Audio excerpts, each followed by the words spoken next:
good morning, maopay na buntag, tainjuan, good morning everyone.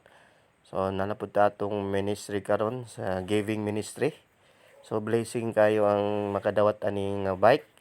No? So, kani siya nga bike, mo giniginampuan nga not ang makadawat ani magamit niya sa iyahang adlaw-adlaw nga buluhaton. No? Labi na sa mga bata. So, sa gamit na service sa eskwelahan. So salamat sa atong mga sponsor no from Bodegas Gracia Camiguin. So salamat sa atong mga sponsor na from Canada. Kita lang nahimong tulay sa panalangin diri kay diri sa ato sa tagaan tagtas ani sa paghatod ug pag-care ani nga ministry. So ato ni care para mulambo og daghan pud ma-benefit siyo sa isla sa Camiguin. So ato ning butang hangin kay wala ni hangin ang bike. Sa atong isawayan okay na ba o dili?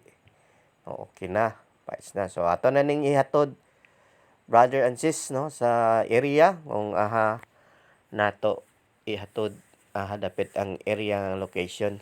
So free hatod niya. So blessing kayo sa usa ka batan-on o unsa pang bata nga mahatad nato. Thank you Brother Dick sa support. God bless you sa imong ministry. No? So mo ni atong founder sa Bodegas Gracia si Brother Dick from Canada. So mo ni sa we keep in touch always na have na more good health nga moabot sa imo or more blessings sa imong family na moabot sa imong ministry. Thank you po sa inyong mga panalangin na gi-share diri sa Camiguin, di lang sa Camiguin, tibuok Philippines. No, so ato nang hiktan kay medyo layo ra ba to na bukid siya. Ato undang gamiton nga atong nindot na sidecar. O di na to madala kay tungason. Importante nga makaabot ta dito nga safety pod. No. So ang excited na kaya ang tagian ni kay nagpaabot na siya ni kay naghapit siya na so na ako lang ihatod sa inyo para gyud na makabisita pod mi sa inyong lugar kung asa ka na situation.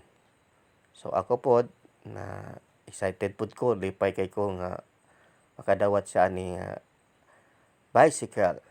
Okay, usay aglabay diri sa mo balay Baklayan Town. Ngayong Baklayan 5 kilometers ngayong Baklayan from sa ilang balay padulong sa eskwelahan ang yang Baklayan. Let's go. Adto na ta. Andam kita na kita helmet kay delikado. Tante nga safety first. So, na biyahe na ta sa atong padulngan.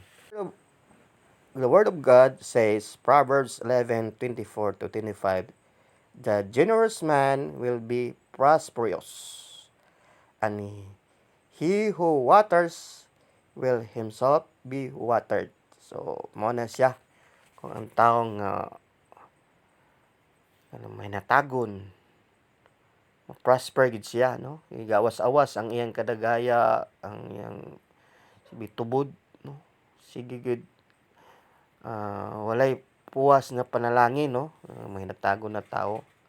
Ang Ginoo maghatag og pamaagi nga mulambo pa gid siya, no? So inani atong situation karon, no? Nga lubong-lubaong dili siya sementado. So mo na atong adtuan nga area, guys, no? Ingon sa pulong na sa Ginoo kinahanglan gyud tang malipayon ta kanunay sa atong pagahimuon.